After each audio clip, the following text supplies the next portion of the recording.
Sophie Durocher. Divertissante. Elle sait comment se donner en spectacle pour vous offrir la meilleure représentation.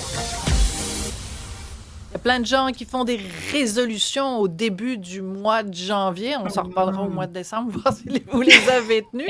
Et les résolutions qui reviennent le plus souvent, c'est évidemment, ça a trait à notre apparence physique puis notre alimentation. On va parler de tout ça avec Isabelle Huot, qui est docteure en nutrition. Bonjour Isabelle.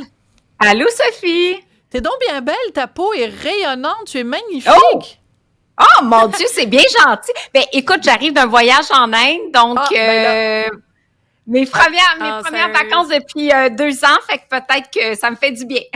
Mais est-ce que tu as fait un traitement Ayurveda là-bas ou quelque chose? Ta peau est magnifique. Ah mon Dieu, c'est vrai.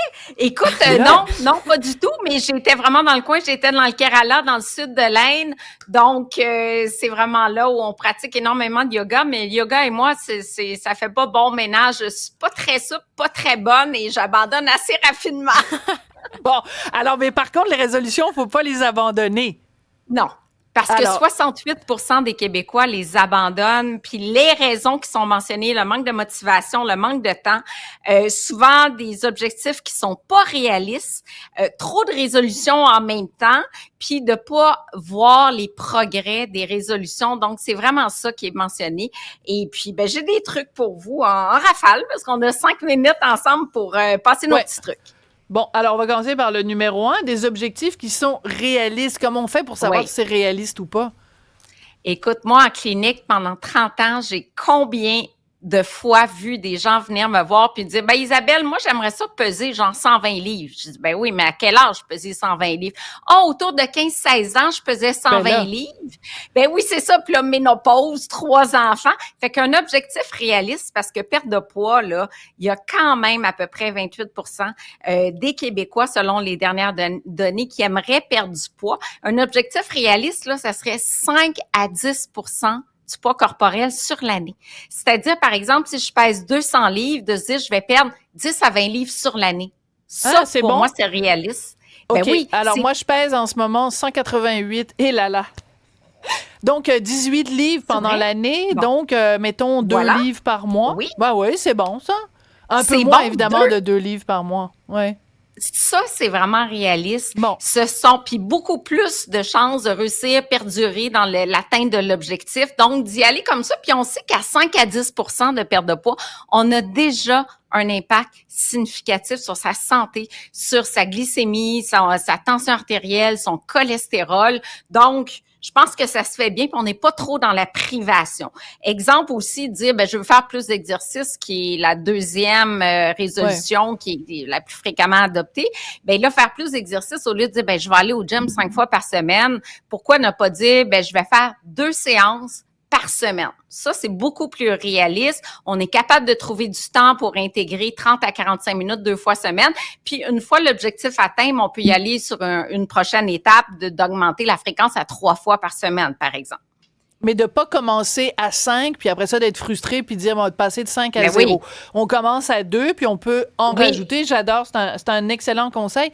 D'ailleurs, il y a ma collègue Cybèle Olivier qui avait une question justement pour les auditeurs, parce que des fois, les gens sont comme tannés des résolutions. Ah, bon, on dirait que des fois, tu prends des résolutions juste parce que tu sais que tu vas te faire poser la question. Là, tu arrives à la fin des vacances et c'est quoi mes résolutions? Il va falloir que je réponde aux questions. Mais moi, je me demande, est-ce qu'on est pour ou contre les résolutions? Est-ce qu'on se met une espèce de pression sociale? Donc, si vous voulez répondre, on va lire vos commentaires dès demain à l'émission de Sophie, le 1-877-827-2346. Écrivez-nous, êtes-vous pour ou contre les résolutions? Es-tu tanné, tu ou non?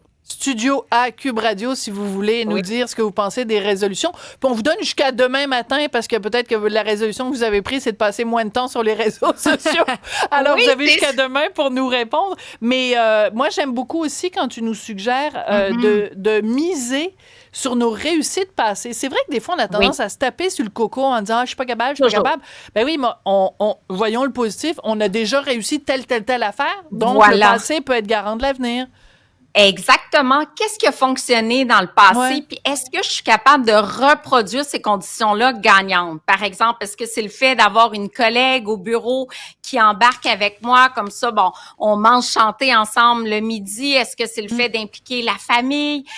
Peu importe ce qui a fonctionné, d'essayer de répliquer ce comportement-là. Puis comme tu dis, souvent, on est très, très dur envers soi. Ça marche pas, on abandonne rapidement. On est trop sévère. Fait comme ça, c'est une belle façon d'être plus doux envers soi puis de se dire, j'ai été capable, je suis capable encore pour un nouvel objectif. Ben moi, tu sais quoi? Si je prenais une résolution, ce serait ça. J'aime beaucoup, tu viens de dire, d'être plus doux envers soi. On peut-tu faire ça en 2025, au-delà de tous les détails? Puis tu sais, tu peux nous donner plein d'autres idées. Oui, tout à fait. Mais je pense, on se connaît assez, Isabelle, toi et moi. Je pense que c'est peut-être ça qu'on devrait prendre comme résolution. La bienveillance. Oui, parce que la bienveillance, dans tous les domaines, ça s'applique. De bouger pour le plaisir, de bien manger pour le plaisir, de pas...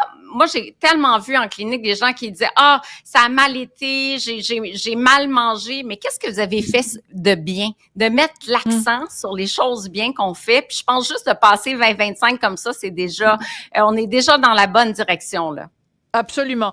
J'aime aussi beaucoup l'idée de décortiquer, de dire, ça nous apparaît comme une montagne, mais on le découpe en petites tâches ou en petits objectifs. C'est plus réaliste comme ça.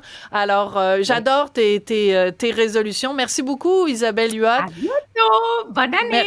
Merci beaucoup, puis on se retrouve lundi prochain. Merci beaucoup, Isabelle. Plaisir. Alors, moi, je veux en profiter pour remercier les membres de l'équipe. Hugo Veilleux, ça fait 20 ans qu'on se connaît. Ça fait combien d'années qu'on se connaît?